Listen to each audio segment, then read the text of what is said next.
On January 19, 2025, TikTok went dark, forced to cease operations in the US as a result of a federal law that bans the app in the US unless TikTok divests itself from its Chinese parent company. Now, as we record this podcast today on the 21st, TikTok is back up.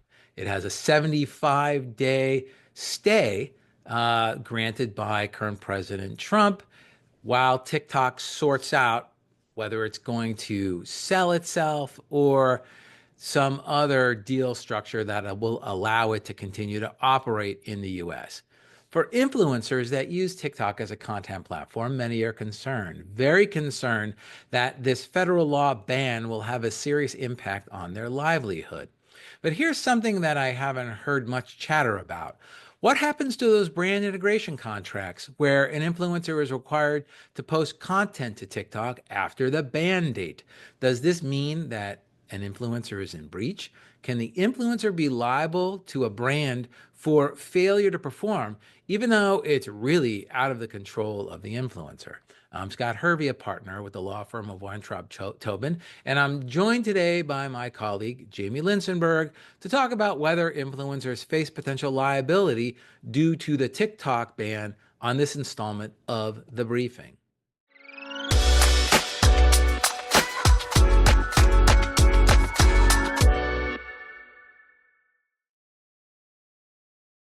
So, Jamie, welcome back to The Briefing.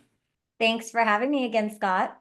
So this is an interesting topic, and I got to say, from the time that I put our outline together till today, when we're recording this podcast, it really has been about 3 days, and so much has changed in those 3 days. But as we're recording this on the 21st. Yesterday, the 20th, President Trump granted TikTok a 75-day stay for the ban to take effect, pending some deal to work out the issues related to this federal law that would ban TikTok's operations and also would ban any company from hosting or allowing the TikTok app to be made available to users in the United States.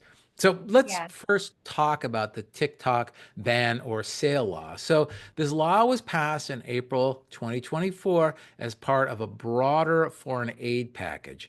It gives ByteDance, TikTok's Chinese parent company, approximately 9 to 12 months to sell TikTok's US operations to an American buyer.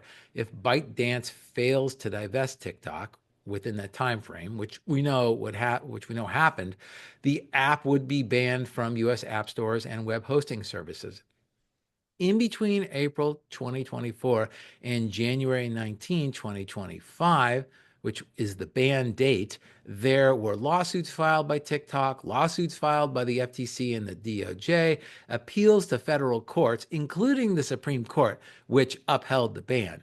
And as I said, while I was working on our outline for the episode, the Wall Street Journal reported that President-elect Trump said that he would issue an order to reopen TikTok on Monday, January 20th, 2025. And as we know, on Monday, President Trump gave TikTok a 75-day stay of the ban. Yeah, that's right, Scott. A lot's happened in the last couple of days around this, but we have been anticipating the effects of this for quite some time now. The history of TikTok's bumpy relationship with the US prior to April of 2024 is important to understand. In 2020, the Trump administration had expressed some concerns about TikTok's Chinese ownership and privacy and security issues, and the administration had threatened to force a sale or a ban through executive orders. You may recall that Trump had even pushed for an acquisition by Microsoft, but after that fell through, Oracle entered into a commercial agreement with TikTok for the purpose of protecting US data. Right. But even after that and through 2023, various states passed laws banning the use of TikTok on government devices. And in the end, 39 states have banned TikTok on government devices. Also, important to note, the federal government bans TikTok on devices owned by the federal government, and certain universities have banned the use of TikTok on campus Wi-Fi and university-owned computers. And in 2023, there was increased bipartisan pressure and congressional hearings about TikTok's data practices and potential national security concerns. The timeline that you've just mentioned creates legal implications for influencer contracts. We can essentially divide those contracts into three distinct time periods, right? Each with its own legal implications. First, contracts signed before 2020, when TikTok faced its first serious regulatory scrutiny under the Trump administration. Second, contracts signed between 2020 and early 2024 during that period of increasing regulatory pressure. Third, following enactment of the law in April 2024. And let's explain why this timeline is important in looking at potential influencer liability under a brand agreement that requires posting of integrations on TikTok after the ban. We're looking at a potential defense to this liability. So the first is under a legal doctrine called the doctrine of impossibility, and the other is under the application of any force majeure provision that might be in the agreement. So let's talk about the doctrine of impossibility first. So under the doctrine of impossibility, a party may be excused from performing a contract if a supervening event prevents compliance with the agreement. So in California, the doctrine requires the party asserting the defense of impossibility to establish the following. One, that the supervening event, in this case, the TikTok ban, makes performance impossible or impractical. Two, the non-occurrence of the event, meaning that the US government's shutdown of TikTok was a basic assumption upon which the contract was based. Essentially, was the supervening event foreseeable at the time the contract was entered into? Three, the occurrence of the supervening event resulted without the fault of the party seeking to be excused. Four, the party seeking to be excused did not assume the risk of the occurrence of that event. And five, the parties have not agreed, either expressly or impliedly, to perform in spite of the impossibility or impracticability that would otherwise justify non-performance. So it sounds like the doctrine of impossibility could provide a defense to a breach claim, depending on when the contract was actually entered into. If there are agreements where performance is still required that were entered into prior to 2020, when TikTok first faced US scrutiny, then the impossibility defense would be strongest, as a full platform ban wasn't widely contemplated at that point. I agree with you. For any agreements signed after 2020, but before April 2024, I think it's a mixed bag, as some level of platform risk was foreseeable. However, I can also see an argument that TikTok's deal with Oracle mitigated the potential of any platform ban. So prior to the enactment of the ban or sale law in April 2024, I can see a real strong argument that that impossibility, the doctrine of impossibility, would provide a good defense. Right. And I think in practice, the concern really has only come up and been a point of conversation over the last, maybe 6 to 12 months. So the agreements that may face bigger problems applying the impossibility defense would be those entered into after April of 2024. At that point, the risk of a potential platform ban was known, and any influencer who entered into an agreement requiring posting on TikTok after the ban date likely did take on the burden of performing despite that risk of impossibility. Yeah, I can see that. I can see that. But there is an argument to the contrary, because the legislation did provide the possibility of a sale and not just a ban. So as such, courts might view this differently than a straightforward impossibility case. So the question then becomes, is it the ban that's foreseeable or the possibility of continued operation under new ownership? Which one is more foreseeable than the other, or how foreseeable would be the ban over continued operation under new ownership? Right. That's a good point, Scott. And now let's talk force majeure clauses. So these provisions typically excuse performance when circumstances beyond a party's control make performance impossible. A force majeure provision lists certain events that could constitute a force majeure event, and the occurrence of which would excuse performance. But here's where it gets interesting with the TikTok situation. We do sometimes see a force majeure clause list government actions or changes in law as a force majeure event that may excuse performance. But what about a clause that doesn't mention government actions or changes in laws, but only focuses on acts of God or natural disasters such as earthquakes or floods or hurricanes, war, terrorism, civil unrest? A clause that broadly mentions government actions, while when limited to these traditional force majeure events like natural disasters, really wouldn't. Right. I agree with you. I remember after COVID, we started seeing uh, pandemic listed as one of these force majeure events. But I will say most force majeure provisions I see say that a force majeure event is one that prevents performance where such failure is caused by events beyond that party's reasonable control. So let's talk practical implications and contract drafting. First, based on the evolving social media landscape and recent platform uncertainties, it seems that a force majeure provision should always be included in influencer contracts. And these force majeure provisions should probably specifically mention platform specific risks. I agree. Such a provision would remove any ambiguity about whether platform issues qualify as force majeure events. But let me ask you a question. Is just saying that platform unavailability or the unavailability of relevant platform features or functions, listing those as a force majeure event, is that enough? Might it also be a good idea to include specific language addressing what happens in the event of a platform issue? Definitely. In a perfect world, it would be great to lay out alternative performance language in the event of a platform issue.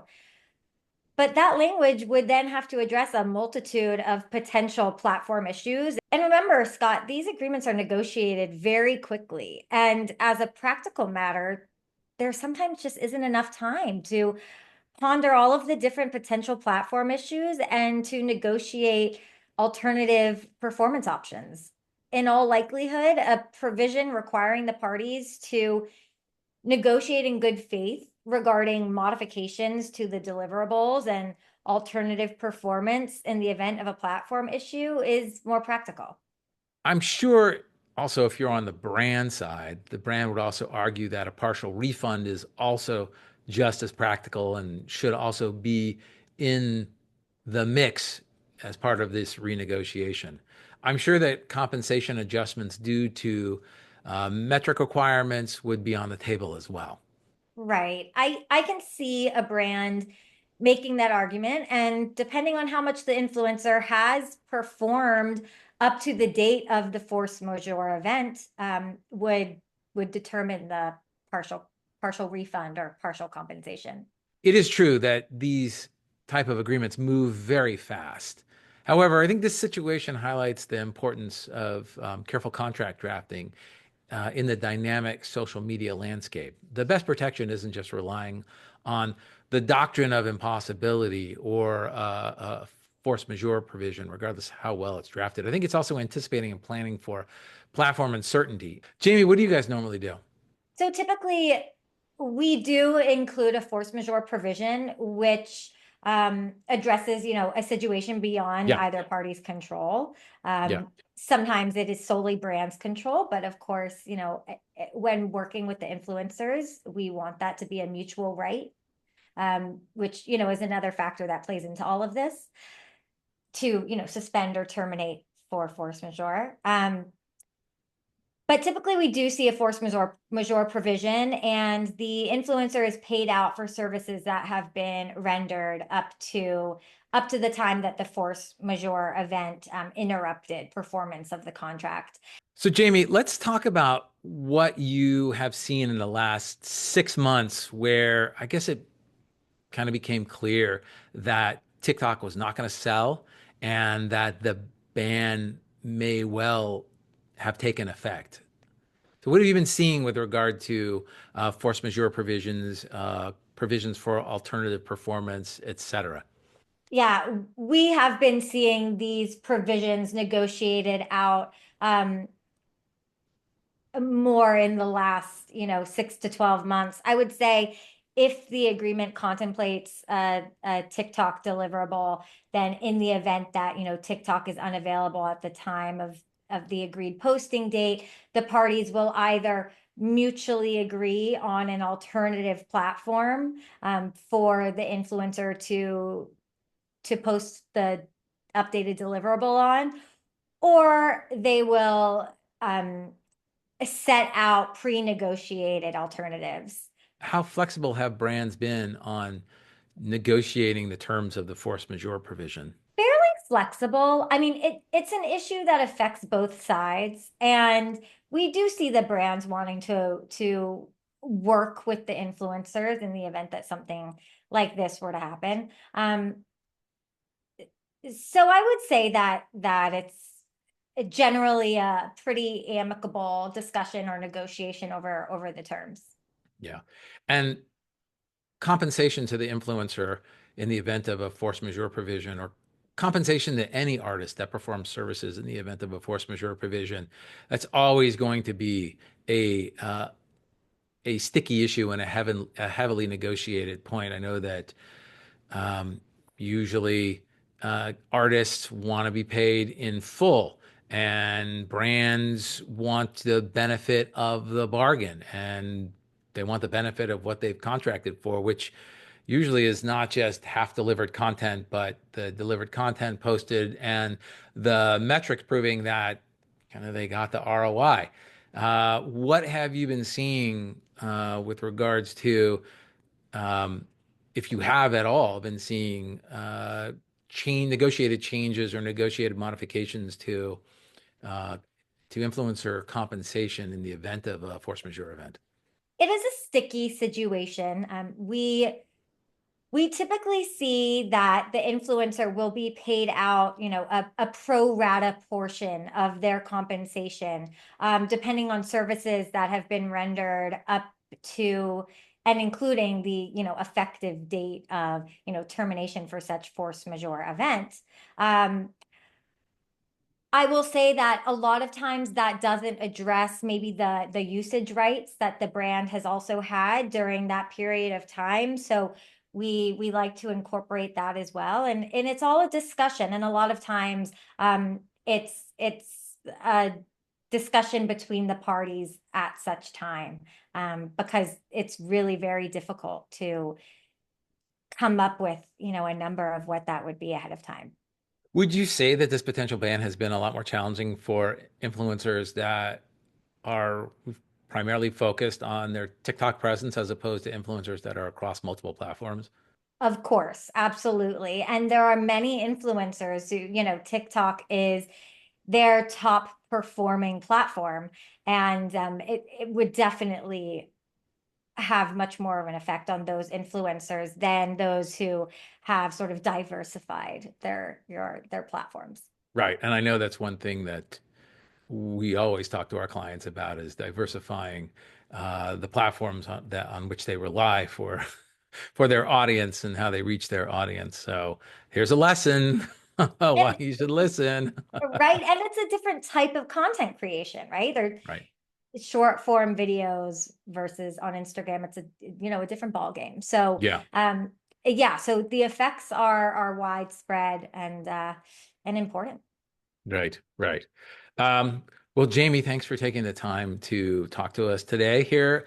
I do want to point out that this is probably going to be Jamie's last podcast because she sadly is leaving our firm. She's not going to another firm. Otherwise, we would wipe all presence of her off of our podcast. No, I'm joking. But she's going in-house at a company to be working right in this creator economy space. So we're going to see I think we'll probably continue to see her in a different capacity in the future, and hopefully she'll become an avid listener and maybe commenter on some of our podcast episodes.